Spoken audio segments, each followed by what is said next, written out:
everybody? How you doing? It's Donte Woods-Spikes again. This is actually my final interview that I'm going to be doing for the Art Tells a Story series. And I have a very special guest with me, Gabrielle Solange. Could you just say hey and introduce yourself real quick to everybody? Hey there. Thank you so much for having me, Dante. I No didn't even know problem. what it was, but whenever you call, I usually know it's something great. So, Well, the whole purpose of this is to highlight the local artists in Columbus and make sure that we yeah. promote their art, give them a chance to tell their stories. And with this being the final one, I think it's going to be very interesting because I know that you have a lot of information that people tend to talk about, and you have experiences that I think could help those that are traveling down the same path as you, and you can let them know what they need to pay attention to and what could come about in their lives once they get to that point, how things can Hmm. shift, how they can get back on track. That's why I'm very glad that you're willing to spend time with us today and share your story. Well, Um, Dan, thank you for having me. Oh, no problem. No problem. So we're gonna do something just a little bit different today. Hold on, let me Okay. with just something a little bit different. Usually we start off with a conversation, but what we're gonna do is start off with Gabrielle showcase some of her skills. So due to the pandemic, she created a song about the coronavirus and how some of us were experiencing all of these different things as job loss, our mental health, all of these things happening back to back to back. And she found a way to express herself through music. So we're going yeah. to talk about that a little bit. But first, could you sing the chorus of that and just give us a preview of how you created that? You want the first or second chorus? Because they're different. You can give us both. All right. So silly. I haven't sung this in a while, so I have to read the lyrics. That's cool. I'm so sick of this corona. Got the whole world in a quarantine. I can't be with you right now, be with you right now. But I'm thinking of you right now, thinking of you right now. I'm so sick of this corona. I'm so over this COVID 19. Gotta turn this thing around, turn this thing around. Pray that a cure can be found, a cure will be found. And then the second chorus is kind of after I blurt out all my mental health stuff and start getting angry, and I come back around and it's like, I'm so sick of this corona, scrolling past all of these stupid memes, things that closed all over town, it's all shutting down, but I'm not gonna freak out, no, I won't freak out. I'm so sick of this corona, trying to stop all of my hopes and dreams. It keeps trying to bring me down, trying to bring me down. But I know it will work out, it'll all work out. Thank you so much. Appreciate that. I appreciate that a lot. Once again, they said we all went through that together. We're Um, still going through it. we're still going through it, and it's good for people to find a way to express themselves in the middle of that. So, my Yeah. first question to you is, what was your process of creating that song, and what made this song so special to you? Well, my process was snapping. That's pretty much it. The coolest thing that came out of it though was I had a lot of work lined up. I had just my TED talk had just released, and all these things were opening up for me. I was really excited. Yeah. Shows, flying out of state, all expenses paid, like the kind of stuff the art that an indie artist dreams of, and all of a sudden, like one by one, I watched them cancel. And I felt Mhm. really lost. But in an attempt to keep my head above water and believe Mhm. that just hold on to my faith, because like I really just felt God just helping me and all my past experiences, seeing how there's this ability to just like see the good and work out everything for good. Right. And that song was my attempt to just speak to myself and like trying to make light of the situation. And before I knew it, I was, it got more serious than I expected. Mhm. Um, but I hadn't created anything for myself in 3 years. I had not created a single original song. I hadn't finished a beat. I had all these unfinished things, nothing recorded. And I Mhm. realized in the process of making it that there was this restoration and this relief of not needing it to be enough for someone else. It wasn't a job. It wasn't a commission. I didn't like, you know, as an artist, I had been planning, like, I'll do this when I have this, when I have a better mic, when I have more audience, when I have this. Right. And I finally just felt, out of desperation, this like breaking and this release of, this is what I feel. And it's still worth making just for me. I don't have to know where it's going to go. It doesn't have to be enough for anyone but me. And it just so happened that people really loved it. Wow, that's interesting, because it goes to show how when it comes to artistry, you can have a battle with yourself with creating the things you want to create and creating what may give you attention or what other people may want. Sometimes it's how you make a living, and it's like, okay, well, I'm not create for everything that's happening over here, but the thing I want to do, the things that I'm feeling, the stuff I want to say, I don't always have that opportunity. So I'm glad that you were able to take that moment, because during a moment where there's a lot of silence and you don't have opportunities, people can shut down. So I'm glad that you found a way to become more creative. That's very good that you said that, because that helps me to really dive into this next question I'm going to ask you. So when it comes to people that sing, one of their biggest dreams is making it into the music business. You made it into the music business when you were a teenager. Yeah. So my question to you is, how did that happen? And what were some of the things that you've seen when you were in the music business? That's a very, that could go any direction. Honestly, it's a strange, it's a strange question. Jackie Calderon, you know her. Mm-hmm. She's a big part of it. I was doing music at her inner city program. And honestly, I mean, it's kind of a strange series of events that led to me being in a group of people. And we created something that got recognition, that got passed down all the way to the manager of Lauryn Hill and Black Eyed Peas and all these other people. And we just went with it. I had a desire to be influential. I told my counselor at the time, because I had been in the children's service system and I had been assigned a counselor, and I told her, like, my dreams are impossible. She's like, what are they? And I was like, I want to be famous and then come back and help girls like you do. And she was like, Gabby, that's not impossible. And it stuck in my head. So I don't know if it's like one thing happened. I think it was something that shifted in me, to be honest. I think I don't mean to sound all cosmic, but I really feel like my prayer as a child who was in a dark situation, who was running to the inner city program just to like feel safe and then going back into a dark situation, my prayer turned from, dear God, please kill me. Please, I don't want to be here, to, dear God, can I be a singer? I know it's not possible, but I feel like everything would make sense if I could be a singer. And I think that shift in me somehow, just like chain reaction, I feel like it would have happened no matter what. It's a very strange feeling when your dreams are overtaking you. Mm-hmm. Wow, that's deep. That's a lot. Yeah, that's why it's a weird question to answer, because it's like, I don't think there's like a logical explanation for what happened.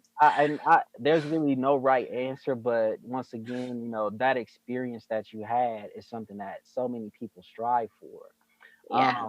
So my follow-up question to that is, after having that experience, how did it impact your process of creating music? Did you feel like, you know what, I have to get back into the music business and, be on stages? Or are you doing more of an independent thing where you're like, you know what, I know what it takes. I know I have the skill. I know I have the talent. I'm going to do things at my own pace and make things work like that. How are you processing beyond that experience now? Well, I feel like you know the answer to that, like, somehow already. That's the way you worded the question. Yeah. You're so sneaky, Donte, with your little hip hop anthropologist ways. But the truth, I would say the industry kind of ate me alive a little bit. I was a teenager. I didn't have parents. No one was looking out for the important things. I think my body image issues started when I was just a teen. I think, man, I only want to talk about it. I think I'll cry, honestly. I think I will start crying because don't do it. Stop it. Don't ask me deep questions. It's just, I'm still overcoming so many things, you know, not just from that incident, that part of my life, but everything that led up to that. I think just as an artist, we're always using our art as this tool to heal. And when that tool that's meant to help us heal and connect with others becomes something that is contaminated, or, oh no, do it this way. It's like, well, oh, okay. Right. And I think the moment when I was home, when I realized that the thing that used to set me free now made me feel trapped, that was scary. And it took me over a decade to have the courage to put myself out there, comparing myself to what I did. Like, it would never compare. How can I, with no label, no backup plan, no parents, no resources, I don't even know where to start.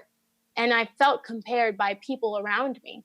Like, oh, what are you doing? And I was called a lot of mean things that I don't want to get into. And I knew that every step I took, it had to be for me. And what really helped me a lot was I started teaching vocal lessons. Yeah. And I think you might have seen Isla. She's one of the students that I've had for a long time, since she was 9 years old. She's done some of the open mics with Jackie, but she is a big inspiration, and so are a lot of my other students. But just like helping them through all the nervousness and the pain and that deep down part of them that feels like they've been silenced. Being part of their process, it made me have this like need to save them from pain, need to save them from that lack of identity. Right. And I realized that I wanted to become whole because of them. And I wanted to be an example. I wanted to prove that it could be done, that you can do what you love and have identity at the same time. You can, and I realized that I kept getting more and more inspired by them, who were like, well, what are you doing with your life and your dreams? And I was like, oh yeah, I'm totally going after it still, you know? And It really challenged me to find myself. Yeah. And so I guess I wanted to find myself, and I wanted to take back my heart, and I wanted to prove that there was no like body size or age limit or genre that made me eligible to be influential. And that was all the lies that I had to break off. And I'm still wanting to do that. Every time I step on stage and open my mouth to tell my story authentically, I'm still overcoming. It is for me. It is for me. And when you get free because of it, that's a bonus. Wow. That's a lot.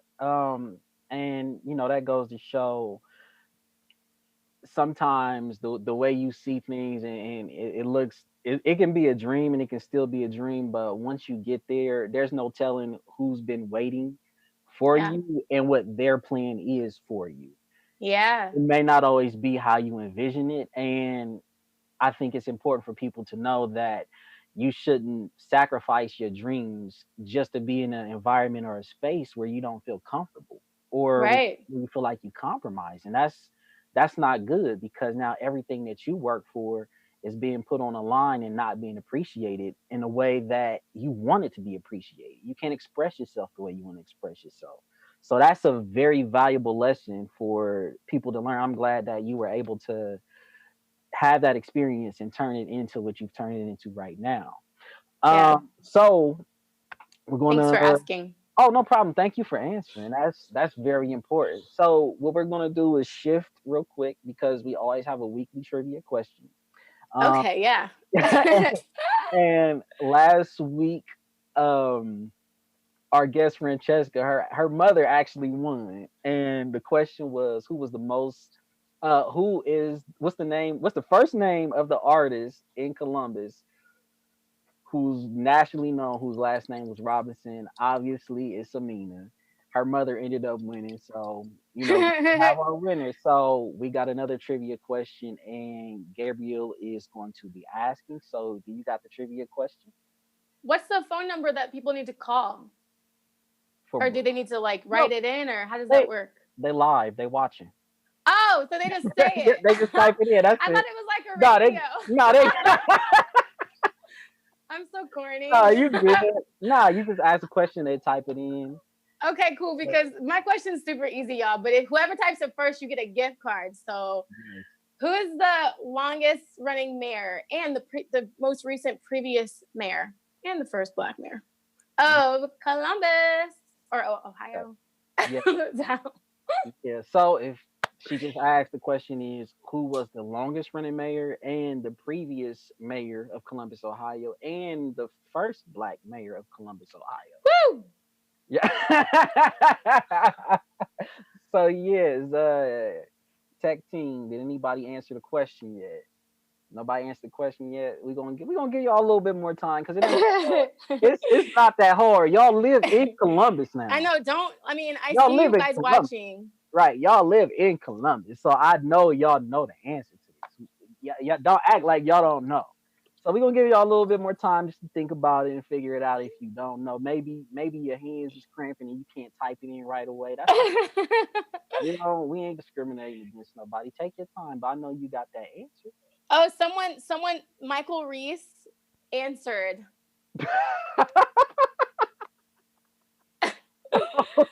So that's Michael. You can't answer.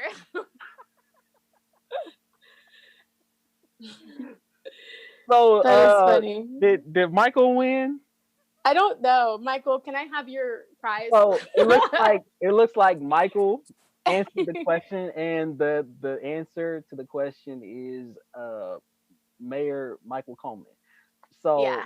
thank you very much for answering that question. Let's say if y'all probably didn't know, that's okay. Now you know. So let's jump back into this interview. So we just got finished talking about how you went through that process being in the music industry, and now you're doing things on your own. You took that lesson and turned it into something. So beyond that point, how has your voice helped you elevate throughout your life and just yourself? You were just kind of expressing how you want to use your voice and take it to different places and help people. Yeah. How are you using your voice for yourself? Man, oh my gosh. Oh, first of all, I just saw someone else put the answer and they won. So I just wanted to say that. Dude, it's been amazing because man, I don't know how to express how blown away I am to be in this time right now and to be a Black woman. Mm-hmm. I told my story. I wrote my story about just the journey of falling in love with yourself before you figure out that racism exists, and then suddenly the shock of it, and then having to climb your way back to identity after that. And that has been something that I felt very alone in. I've struggled from the experiences I've had with self-worth. And when I finally came into my own self-love, there was still bitterness that prevented me from conveying a message that would truly heal other people. Right. And which meant I wasn't truly healed. And by the time I was able to create the story, which I now call Dream in honor of Martin Luther King's dream, I actually wrote it with another person who has their own part to it. So there's an extended version. Mm-hmm. His name is Jeff Green, really awesome musician and speaker. And going around, I've been doing it by myself a lot because he's very busy in school. And just standing alone, telling my story in crowds full of people that don't look like me, mm-hmm. has blown me away. It was so scary. And suddenly I got a little more power every single time. And before I knew it, I don't know, it's just something about knowing that the very thing that tried to destroy you is now becoming your platform, is now opening you the doors. It's blowing my mind. And to know that, to have people who don't look like me, who I would have identified as someone who hates me, that my anxious body would have seized up in their presence before, to immediately just invite them in with tears in their eyes as they thank me for telling a story that no one wanted to hear. Mm-hmm. That to me is the power of, using your voice. Wow. I don't want you to stop talking because you are going in. Wow. So sorry, don't ask me questions because that's just how I am. No, that's good. That's very good. So, when you say you're using your voice and you're helping other people and you're using it for yourself now, Yeah. What would you say is your long-term goal when it comes to you using your voice and when it comes to healing and like you said, your project Dream? Yeah. What do you hope happens with that? I hope that people go watch my TED Talk and share it, Mhm. and that it blows up. Who doesn't want that? I mean, you're a TED speaker too, right? And like, who Right, doesn't want that? right. But I also, honestly, like, I've found more courage. I wrote a blog, and that it was like I wrote a controversial blog called "I Hated Juneteenth," and that kind of got an amazing response from other influencers and even people outside of the United States. I guess it's just the more I use my voice, the more I find that I have something to say, and the more I respect myself, and the more I respect myself, the more I want to take care of myself. Mm, And that heals me from all of the things that I have experienced where I didn't feel cared for. I've learned to be my own, fight for myself.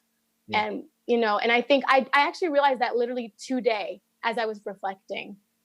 And Mhm. I thought, when I didn't want to live, when I didn't want to go on or have a dream, I used others. I used my students. I used my family. I fought for them because I didn't even see my own self-worth. But now I'm getting to the point where I will fight for myself.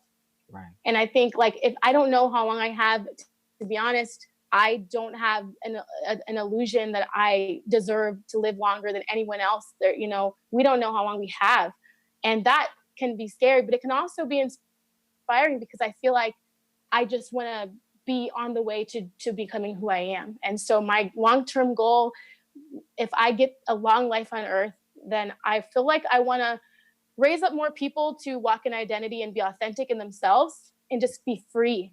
I want to help people connect to who they really are. Mhm. And I want to be influential, and I want to do what I love. Right. Right now I'm working at a school called Heartland, and we're helping kids. I'm helping kids who have been addicted to substance abuse. And I stayed later today on my own time, just listening and sharing. And it Mhm. was beautiful. And I was like, man, I have a cool job. Yeah. Wow, how did I get here? Like, Right. thank you, God. And I want more of that. I want to do that more. I want more resources so that I don't believe in being a broke, starving artist. I think I want to flourish. I want to have more than enough. I want to be able to do amazing things, go on trips overseas without having to raise money and be stressed. I want to just create freely and provide for myself and others. I want to be the giver and not the borrower. I think that those are my long-term goals. Got you. Well, it sounds like you about to manifest all of that. I hope so. It sounds like all of that is about to happen. So All right. Well, you heard it here first. I did. So y'all, and like I said, this show is about artists having the opportunity to share what it is they do, and for people to get familiar with them and to also support them beyond just hearing the conversation. So if someone's listening to this right now, make sure that you reach out to her. So could you just quickly, could you share what are ways people to get in contact with you? Yeah, definitely. If you go to my website, it's www.gabriellesolange.com. And please subscribe to my channel. Actually, I just won this like really cool contest. Kelly Clarkson picked me to as her. I did a cover of her song, and that's cool. And I'm trying to. The more you guys subscribe, the more I create. The more I'm inspired to keep creating. So it really motivates me when you guys subscribe. So go to my YouTube channel, Gabrielle Solange, and just hit me up anytime. Come to my show. That's what I want. August 21st, Natalie's Coal Fired Pizza. Give me an audience. I would love to perform for you. Okay, cool, cool. Well, we're about to start wrapping up, but before we do, we're going to head out with Gabrielle doing a freestyle song for us Oh, yeah, I because forgot I said that. I would you do did that. forget, but you're Oh, going to do man. it Oh, man. because All once right. again, her job is teaching children that she works with, that she gives Yeah, lessons to not think so deeply about what it is they're saying. Just give it's themselves a chance true. to create. Just give It's yourself true. a chance to dig into your process and find out what works for you. So Yep. what we're going to do is we're going to flip that on her. So I'm trying to put my speaker in. Hold on. yeah, you cool. Go ahead, get your stuff together. We're gonna do this big. But it's so easy to What I whatever can our do. skill set is, we usually put that on other people and like, you can do it, you can do it, you can do it. But when it comes to us, sometimes we're like, hold on, wait a second, I don't not yet, not right now. So so yeah, we gonna really we're gonna go out in some fashion and while she's getting ready, I just want to say thank you everybody that's been tuning in to the show for these past 2 weeks. All Um, right, I'm still here. Okay, yeah, and thank y'all for tuning in to all the shows that y'all been tuning in so far, and thank you very much for all of the support of the artists, and continue to watch the show. So, you ready? Yeah, I'm just gonna find a random lo-fi beat or something. That's fine. That's fine. That's All fine. right. So, the topic that I would like for you to sing about is just something inspirational. The first No, word. you got to give me a real topic. That's not a challenge. That's too vague. Okay, all right. Pick a real topic. Pick a real like topic. a word. You can make me pick the word you say. How do you know I'm making it up? You gotta give me something hard. Oh, just give me a word. I don't know. Yeah, give me a topic, a word. Um, Here's your beat. empathy. Empathy. Go ahead. Okay. About empathy. Go All ahead. right. Empathy. Here we go. Can you hear the beat? Mhm. Yeah. Oh, I feel what you feel, and we heal together. So when I feel what you feel, then we heal together. Go ahead. That's a good chorus. Hey, thanks for that. I like that. That's a good song. I like Yo, that. yo, dang, you made that up on the spot. Yeah. Dang, yo, that was good. I was like, dang, I felt that in my heart. Yeah. I like this beat I too. felt that in my This is heart. just a random YouTube beat. No, but Gabrielle, thank you so much for coming on to the show, sharing your Thank story with you. us, sharing your voice with us. I appreciate that. Any last words you want to say before we get off? I think just thank you guys so much. And keep creating to stay creative. And I second that. Keep creating, stay creative. Don't give up on yourself. Recognize Yeah. that you do have a gift and it works for you. It's on Yeah. your time, and you have to Yeah. believe in that. And as you continue to do that, it's going to work for you, and you're going to get everything that you want, everything that you desire. You're going to cross paths with the right people. You just have to Yeah. stay true to yourself. Yeah. So, with that being said, it's it. We signing off. Thank you for tuning in with Donte Woods-Spikes. Make sure you watch the show next week. This is Art Telling Story. Let it tell yours. And we signing off. Peace. Thank you so much. Bye. We done, Nikki.